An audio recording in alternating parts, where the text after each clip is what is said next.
श्रीमद् भागवत गीता सार अध्याय 7 में भगवान ये उपदेश दिया गया है कि सब कुछ भगवान को ही सौंप दो।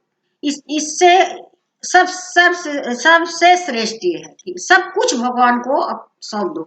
मतलब भगवान कृष्ण ने बोला है कि कर्म करो, सब कुछ करो, सब कुछ जो भी कर रहे हो अच्छा सब भगवान को तुम अर्पित कर दो कि हे भगवान आप देखिए और हमको ये आगे क्या करना है क्या नहीं करना है, ये अच्छा और बुरा सब कुछ को में भगवान ने ये उपदेश दिया है कि अच्छे कर्म करो और अच्छा करो और अपने अपने कर्म में जो जिस जन्म में जन्म लिए हो तुम्हारा क्या काम है वहाँ हर तरह का जो भी घर में जन्म लेता है आदमी, जो भी वर्ण में जन्म लेता है, ब्राह्मण हो गया, क्षत्रिय हो गया, वैश्य हो गया, शूद्र हो गया, उसका जो काम है अपना कर्तव्य के ऊपर अपने करो, निश्चल होके निष्पा बिना मतलब बिना फल की इच्छा करे आप उस कर्म में लग जाओ। ये ना सोचो कि हमारा बुरा है क्या है, और अपने धर्म को कभी ना छोड़ो और दूसरे का धर्म मत अपनाइए। आप अपने धर्म को लेके चलिए और सब कुछ करने के बाद आप भगवान को सब कह दीजिए हे प्रभु जो भी हमारा है, जो भी हम हैं वो सब कुछ आपका है हे प्रभु।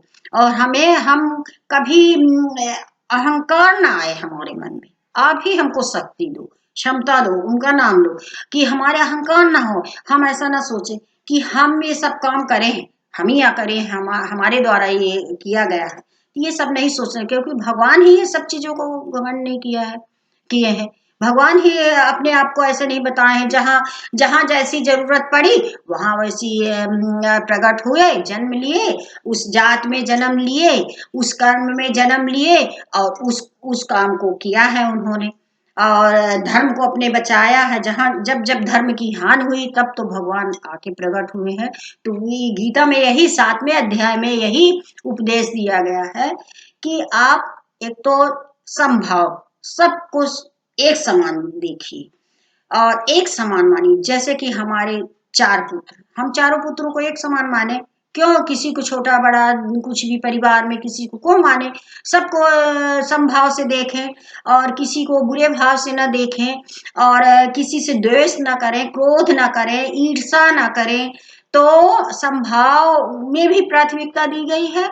ये सब करते हुए अपने मन में अपने आप को कंट्रोल करिए ज्ञान के माध्यम से, जिससे भी भगवान गीता में बताएं अपने आप को नियंत्रण, अपने आप को पूरे नियंत्रण में लाइए और उस काम को निष्भाव से करिए और भगवान को फिर देखिए और फल की इच्छा मत करिए। और यही भगवान ने अर्जुन को बहुत उपदेश दिया है कि भाई तुम यहाँ कुछ मत देखो और अपना कर्म करो, बस अपने इंद्रियों को कंट्रोल करो। जो आलस है, जब वो युद्ध में नहीं जा रहे थे तो उन्होंने कितना समझाया है कि तुम्हारे मन में ये वीर योद्धा, तुम्हारे मन में ये है कि मैं ये काम नहीं कर सकता हूँ, आलस है और ये आसक्ति है जिसको तुम अपने दिल में पाले हुए हो, इन सबको निकाल के फेंक दो, भगवान को ऊपर समर्पित कर दो, भगवान को सब कुछ दे दो। आप जैसा कि कर्म करके बोलते भगवान को दे दो तो भगवान सब तरह का डाइजेस्ट कर लेते हैं। जैसे शंकर भगवान ने तो विष पिया, समुद्र का पिया ना, तो सबके लिए पिया ना, देवताओं के लिए सबके लिए पिया ना, उन्होंने अपने नीलकंठ के नाम से जाने गए। इसी तरह की मतलब श्री कृष्ण भगवान बहुत उपदेश दिए हैं गीता में। 7वें अध्याय में यही है कि आप सब कुछ कर्म करके, सब कुछ करके अपने आप को भगवान में समर्पित कर दो, भगवान को सौंप दो अपने आप, फिर भगवान जो भी करना है अगले जन्म जैसा कर्म किए हो तो अगले जन्म में जन्म लेंगे।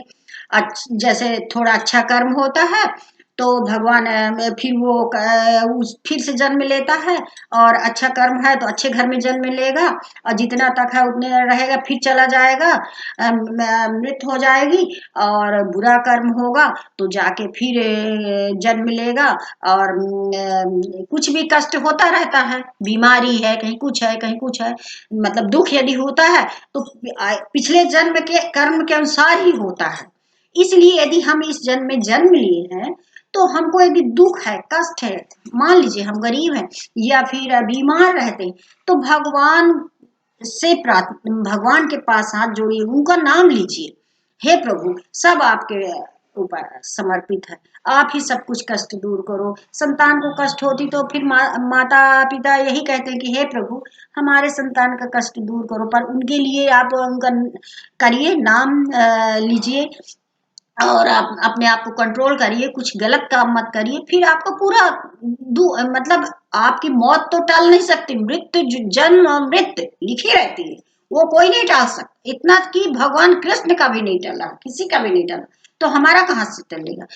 पर थोड़ा कष्ट कम हो जाता है, फिर कष्ट कम हो जाता है यदि भगवान का नाम लेंगे, अच्छा काम करेंगे तो भगवान कष्ट दूर करते हैं। अपने घर में यदि भगवान नहीं बैठे हैं तो कोई शांति खुशी नहीं मिलेगी।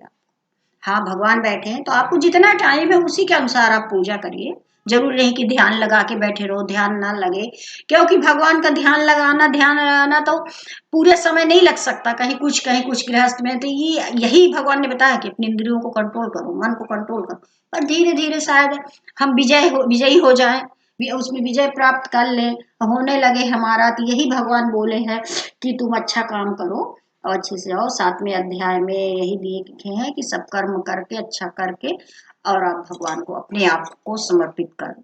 भगवान को, ज्ञानी जो होते सन्यासी, तो वो तो अपना इसी जन्म में सब भगवान को ध्यान लगा के अपने को कस करके और अगले जन्म को मोक्ष को प्राप्त हो जाते हैं, फिर दूसरी बार जन्म नहीं लेते। हाँ, कोई जो योगी है बीच में ध्यान छूट गया, योग छूट गया, तो फिर ऐसा नहीं है कि उनको कर्म अच्छा नहीं मिलेगा। जितना योग किए वो भगवान के पास बैंक है, बैंक में जमा हो जाता है, फिर वो फिर से जन्म लेगा, अच्छे घर में जन्मेगा, अच्छा योगी बने, अच्छा योग करेगा, अच्छे माँ बाप के घर में जन्म लेगा, खुश रहेगा, फिर उसको फल जरूर अवश्य मिलेगा जब जन्म लेगा।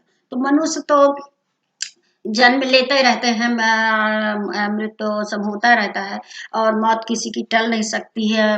जन्म मृत्यु, जब बच्चा जन्म लेता है, उसका जन्म मृत्यु संस्कार सब निर्धारित रहते हैं उसी समय। पर हमको मालूम नहीं है, इस चीज को मालूम नहीं है कि हाँ, हम पिछले जन्म में क्या थे और हमें इस जन्म में क्या मिलने वाला। पर धीरे धीरे भगवान सब अपने बैंक से, सेविंग बैंक से निकाल निकाल के आप देता रहता है। अच्छा काम करेंगे अच्छा मिलेगा, बुरा कार्य होंगे तो बुरा की हो प्राप्ति होगी। पर उसको हम भगवान का प्रसाद मान के ग्रहण करें, स्वीकार करें, और खुशी खुशी झेलने की शक्ति क्षमता दो प्रभु। कठिन से कठिन मार्ग हमारा इतना सरल करो कि हम खुशी खुशी से उसमें विजय हो जाए और सफलता हमको प्राप्त हो। हे प्रभु, यही गीता के 7वें अध्याय में प्रभु कृष्ण ने यही उपदेश दिया है सबको, अर्जुन के माध्यम से सब मनुष्यों को, सबको, जन जन में, गीता सबके लिए है ये उपदेश। जो कोई इसके बताए हुए ज्ञान के में चलेगा, उपदेशों को पालन करेगा, वो हमेशा अच्छा मनुष्य माना जाएगा। वो भी योगी तरह ही है, कर्म योगी हो जाता है, वो भी अच्छा कर्म करने से कर्म योगी हो जाता है। सरल रास्ता है।